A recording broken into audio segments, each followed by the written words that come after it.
அவனுக்கு கிட்டத்தட்ட ஒரு 18 முதல் 20 வயசு வரைக்கும் தான் இருக்கும். ஒரு யங் பாய், ஆக்டிவ் பாய், நல்ல ஒர்க் பண்ணக்கூடிய ஒரு பாய், ஒரு ஸ்டூடெண்ட். அவனுக்கு ஆக்சுவலி அவனோட லெஃப்ட் லெக்கில் கால் கரண்ட பக்கத்துக்கு கொஞ்சம் மேலே ஒரு அல்சரேஷன்.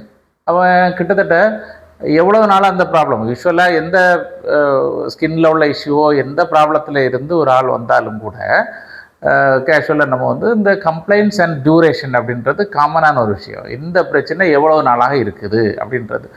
ஸோ அவன்கிட்ட வந்து ஹிஸ்ட்ரி கேட்கும்போது இது 10 டேஸாக தான் இந்த ப்ராப்ளம் இருக்குது அப்படியே ஆணித்தரமாக அடித்து சொல்கிறாப்புல. ஆனால் எல்லாருக்குமே அந்தந்த ஃபீல்டில் இருக்கக்கூடிய ஒரு விஷயத்தை பார்த்தா ஈஸியாக கண்டுபிடிச்சிருவாங்க. பட் அவரோட அந்த கால் அல்சரை பொறுத்தவரையில் அந்த பார்டர், அதோட சைடில் இருக்கக்கூடிய சேஞ்சஸ் இதெல்லாம் பார்க்கும்போது டெஃபினட்டாக இது 1 மந்த் மினிமம் ஆகிருக்கக்கூடிய ஒரு அல்சரேஷன். பட் அது எப்படி வந்தது அப்படின்னு தெரியலை அப்படின்னு அந்த தம்பி சொல்கிறாரு. இப்போ எந்த அல்சருமே திடீர்னு எப்படி வந்தது அப்படின்றத எல்லாராலுமே ஒரு கணிக்க முடியும். ஸோ அந்த தம்பி ஏதோ சம்திங்கை ஹைடு பண்ணுறான் அப்படின்னு சொல்லக்கூடியது இப்போ நமக்கு செய்தி. இப்போ நமக்கு அது இஷ்யூ கிடையாது.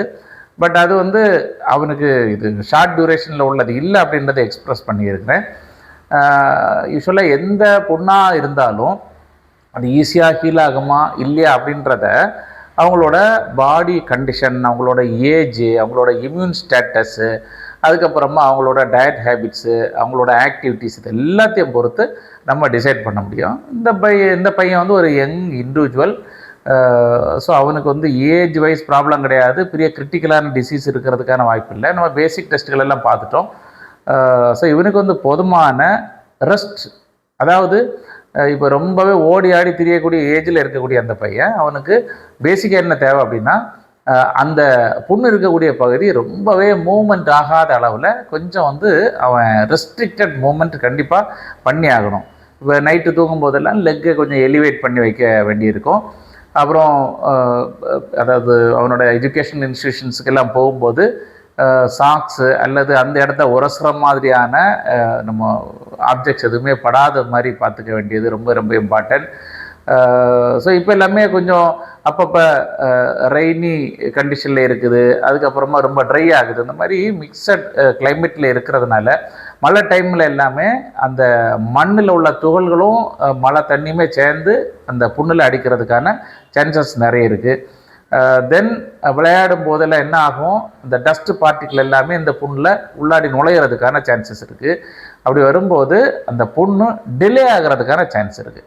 ஸோ அந்த டிலே இல்லாமல் ஆடுறதுக்கான பேசிக் மெடிசின்ஸ், அதாவது எக்ஸ்டர்னலாக அப்ளை பண்ணுறதுக்குள்ள ஒரு ப்ரிப்பரேஷன், தட் இஸ் என்னென்னா அந்த புண்ணை வாஷ் பண்ணுறதுக்கான ஒரு பவுடர், அது வார்ம் வாட்டரில் மிக்ஸ் பண்ணி கழுவுறதுக்கானது. அதில் என்ன நடக்கும் அப்படின்னா அதில் இருக்கக்கூடிய வேஸ்ட் மெட்டீரியல் இதெல்லாமே அது போயிடும். தென் ஃபஸ்ட் மெட்டீரியல் ஏதாவது இருந்துச்சுன்னா அது வந்து அப்படியே ரிமூவ் ஆகிடும். அதுக்கப்புறமா அப்ளை பண்ணுறதுக்கான ஒரு ஆயில் மட்டுமே போதுமானது. சப்போர்ட்டுக்கு ஒரு 5 டேஸ்க்கு மட்டும் கொஞ்சம் மெடிசின்ஸ் தேவைப்படும். ஸோ இந்த இன்ஸ்ட்ரக்ஷனுக்கு உட்பட்டு அந்த புண்ணு ஈஸியாக ஆடுறதுக்கான சான்ஸ் உண்டு. இல்லை இந்த புண்ணு எனக்கு ஆறக்கூடாது, எனக்கு 1 வருஷம் இருக்கணும் அப்படின்னு நினச்சா கூட கண்டிப்பாக பண்ண முடியும்.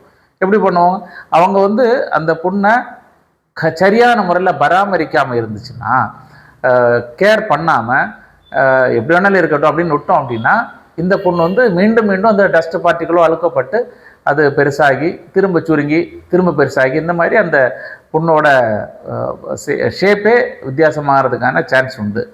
பட் யங் ஏஜில் இருக்கக்கூடிய தம்பி ஒரு 5 to 7 டேஸ் கொஞ்சம் ரெஸ்ட் எடுத்து பண்ணிட்டான் அப்படின்னா நம்ம நினச்ச நாளுக்குள்ளாடி அந்த புண்ணை ஈஸியாக ஆற்றிட முடியும். பார்க்கலாம், அப்டேட் நான் திரும்ப சொல்கிறேன். தேங்க்யூ.